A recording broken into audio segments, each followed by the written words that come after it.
Hey, I'm Brandon Scroggins, pastor here at Reformation Baptist Church, and this is our monthly segment that we entitle The Hymn, Creed, and Verse of the Month for the month of March 2026.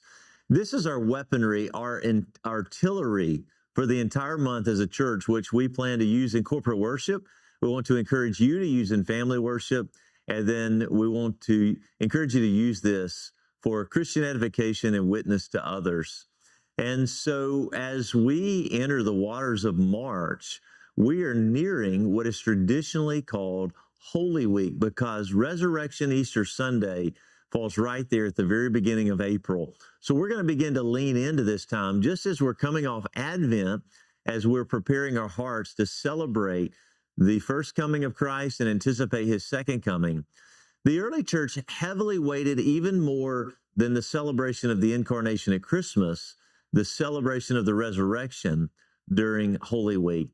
To prepare for that, we are working through a small little hardback book, purple cover on it by R.C. Sproul, entitled Holy Week, starting Sunday, March 15th, 3 weeks before Resurrection Sunday. We want to encourage you, get a copy of that book. We have some here at church for sale at a very quick and easy price.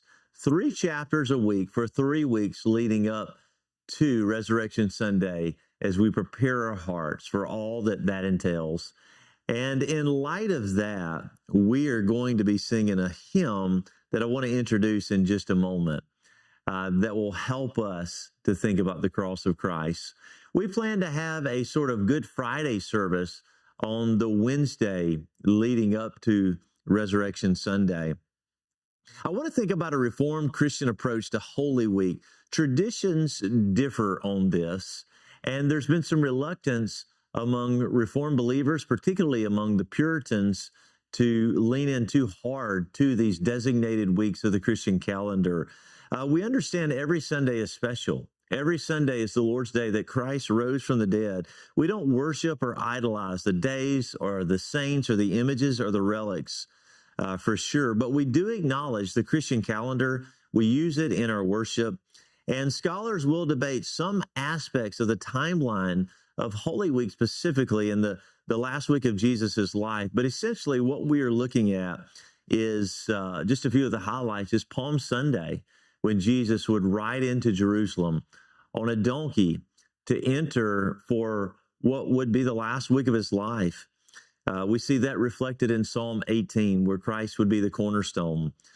Moving ahead, Jesus on some days seems to be absent, and others he is healing Lazarus from the dead. He's teaching and instructing, but we normally next look from Palm Sunday to Maundy Thursday, when Jesus gave his disciples a new commandment, hence the word Maundy, to love one another, and he washed their feet. He celebrated the Last Supper with them, which would point to his own death.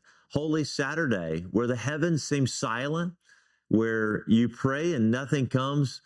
Christ seems dead and there's no life. All hope is gone. And then finally, Resurrection Sunday, as Christ rose from the grave. In light of this, our children's choir is practicing every Sunday, and any of our children, members, non-members are welcome to join. They will be singing on Resurrection Sunday, Christ the Lord is risen today. And we're going to sing a lot more hymns than normal. Well, we're going to be learning in March, O Sacred Head Now Wounded, hymn 271. And I want to read through the words together reflectively and prayerfully.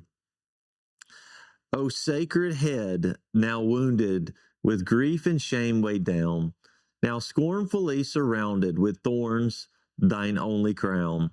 How pale thou art with anguish, with sore abuse and scorn.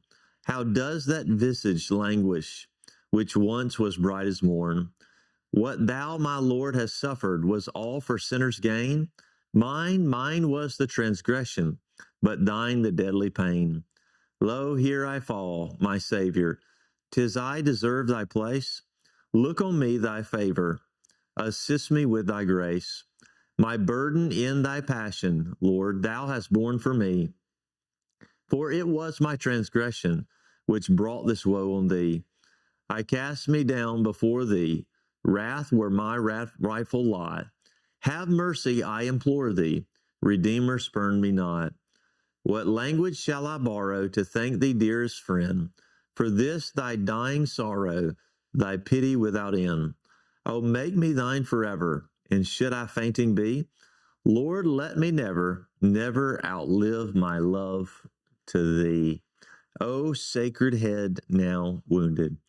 We'll also be confessing the 10 Commandments as summarized in Exodus chapter 20 and Deuteronomy 5. The reformers of the 16th century and the Puritans beyond rightly asserted that every person should memorize as soon as possible the 10 Commandments, the Lord's Prayer, and the Apostles' Creed. And in February, we are confessing and learning the Lord's Prayer, March, the 10 Commandments, and then in April, we will walk through the Apostles' Creed. Well, there's three purposes of God's law that we understand traditionally. First of all, the law acts like a curb. It restrains sin so that sin is not externally and blatantly wicked in its manifestation and its consequences as it normally would be. The law is a teacher. It has a pedagogical effect. It tends to teach us that what is inscribed in law and what is acknowledged in law is right, and what the law prescribes is good, and what the law forbids is bad. And so when our laws are bad, our consciences are mistrained, and so we have great disorder. So the law is a curb to restrain sin. Secondly, the law is a mirror to show us our need for Christ.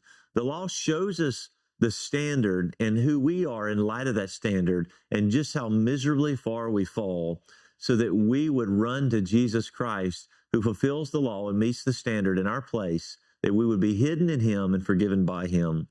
Thirdly, the law is a map to godliness to help us follow in the ways of God. You say, I want to be a godly man or woman. What does it look like to be godly? And yet, in both heart and life, to be conformed to what pleases God, what is an expression of his character, which is namely his law. So his law, thirdly, is a map to living a godly life. The 10 Commandments. We ought to memorize the 10 Commandments, at least in summary form.